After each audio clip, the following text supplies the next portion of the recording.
Today on the Nivlak 57 YouTube channel, we're going to show you how we made my dad's Nova make 1,000 horsepower and go 8s for not a lot of money.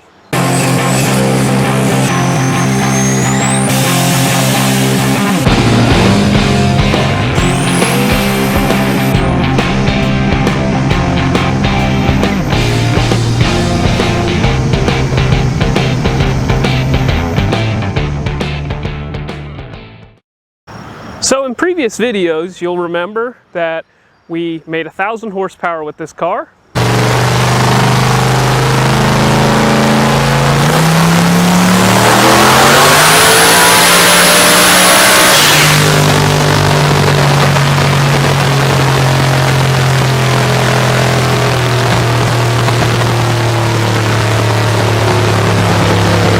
We went 8s in the quarter mile.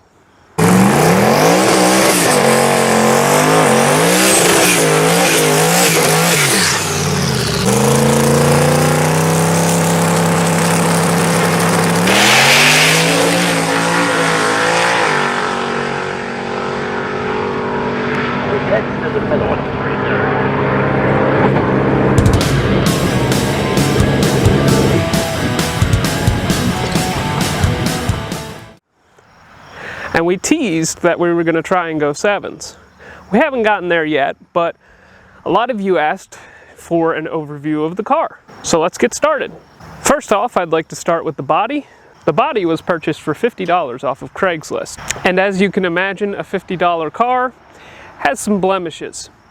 The previous owner had already made short work of cutting the firewall out.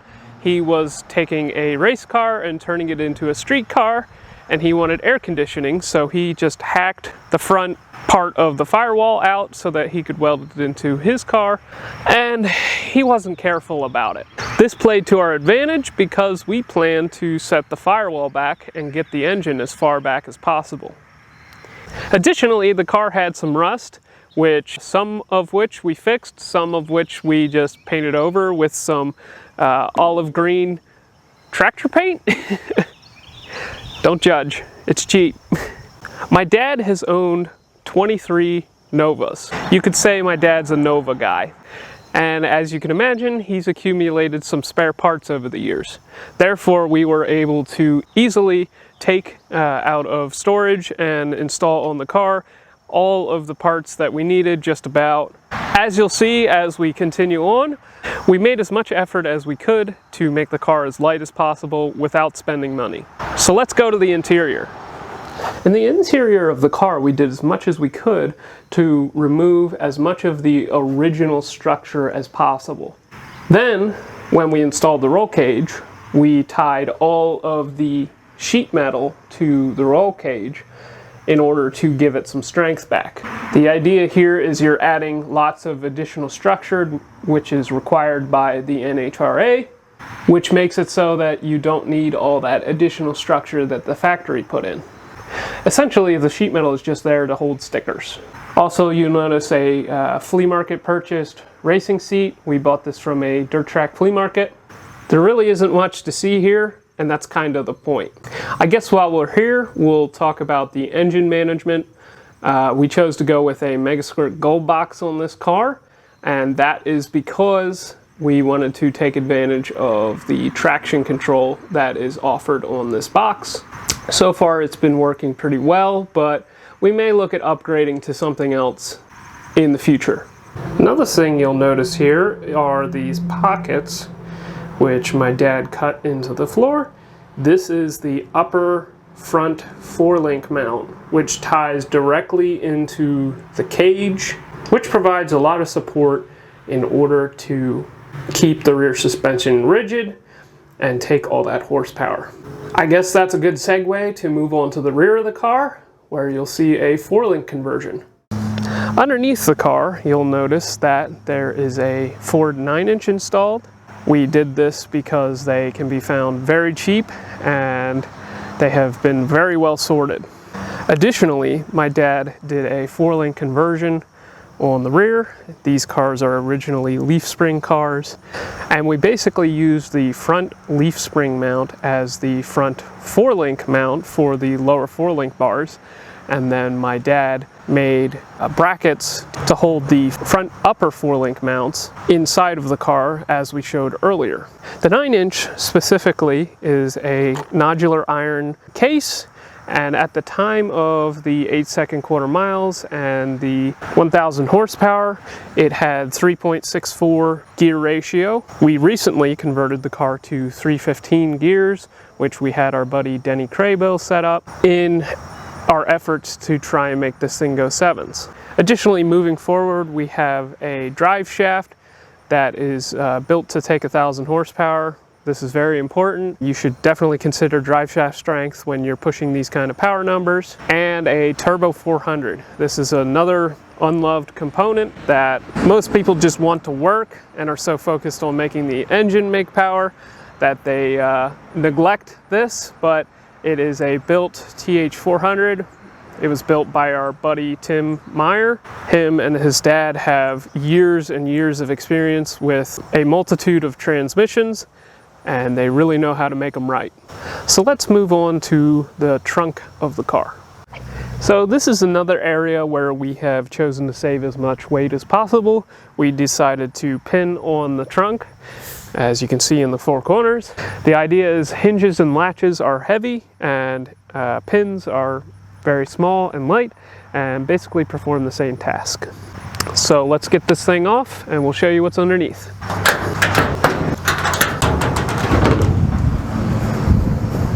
In the trunk again, you'll notice it is nothing but business. We actually cut the rear bulkhead out of the car and welded in a shorter and further back bulkhead, which was another effort to save weight. The NHRA requires that there be a bulkhead between the fuel cell and battery and the driver, so that was the idea there. Also, you'll see that we are running not 1, not 2, but 3 fuel pumps. We initially built this car for a lot less power, and we could get by with a single internal pump, but as we grew and started to make more power, we added 2 more fuel pumps. So we added the one, that wasn't enough, then we added the other, and that has given us plenty of fuel flow.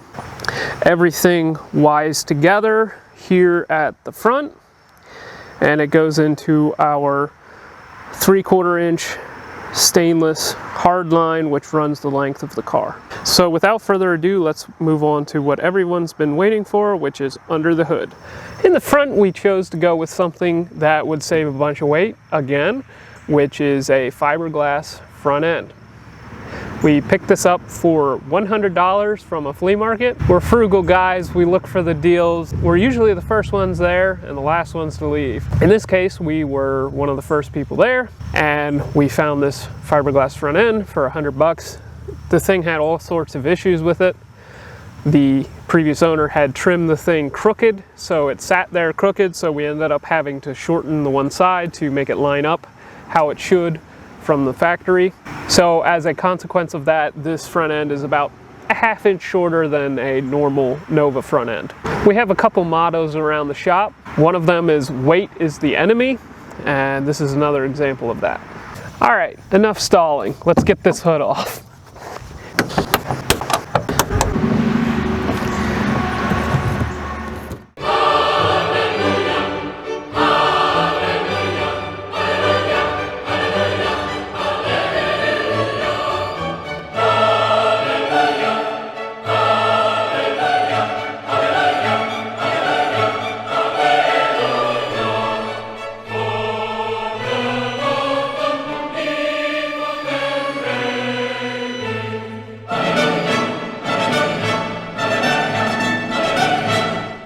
Underneath the hood, you'll notice something else that is tried and true, and that is a Turbo LS. In order to make the kind of power that we chose to go with some rather large turbos. They are 7875s, purchased right off of eBay, and they go into a CX Racing twin turbo intercooler, and then into our Victor Jr. intake with our Holley EFI throttle elbow. And now we're getting to the meat and potatoes.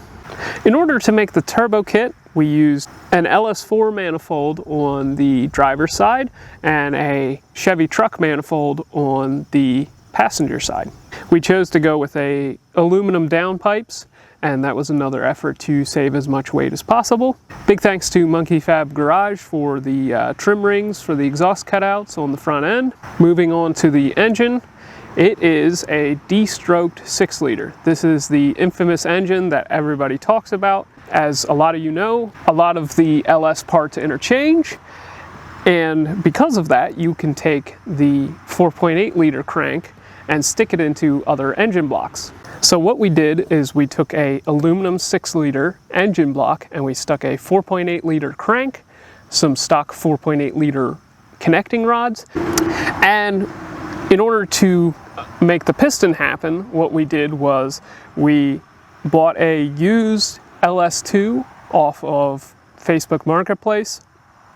The previous owner had spun a rod bearing, but he had upgraded the pistons on it to some Moly forged pistons. Now we were just kind of, weighing things one day, and I just so happened to take that Moly forged piston and compare it to the weight of a 4.8-liter piston. Turns out they're within a gram or two of each other. This got my brain working, and what we did was we took the Moly forged pistons and stuck them into the 6-liter block, and we didn't require any engine balancing because they're the same weight as the 4.8-liter piston. I wish I could find the part number on the piston because a lot of you have asked, but I haven't been able to locate it. It's been working great in our application. So why would you do this? Why would you make your engine smaller? The idea here is to reduce the amount of torque that the engine is making. In our case, we wanted to no prep race the car, and what you'll see with a lot of the no prep cars is when they go to these big 4-inch strokes, they have a lot of trouble getting the car to hook up and go. So rather than building an engine to make 1500 horsepower, we built an engine to make 1000 horsepower and not a ton of torque, since you're going to be trying to kill that off the line as it is. Additionally, going to the 4-inch bore allows you to go to a square port head, which flow much better than the cathedral port stuff. Also, more RPM is better. For the camshaft, we chose to go with something that I normally don't recommend for a turbo car, and that is something with a very tight lobe separation angle. And because this thing has such large turbine housings, it probably doesn't make much of a difference. But if you like chop, this thing has plenty of that.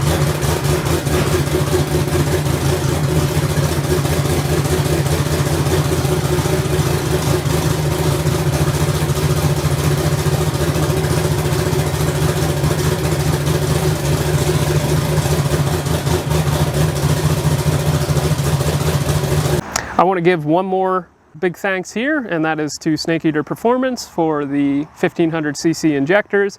They've performed flawlessly. He recommends running gasoline through it over the winter. We never really did that, and so far we've had no issues with them whatsoever. Every time I hit the key, it fires up.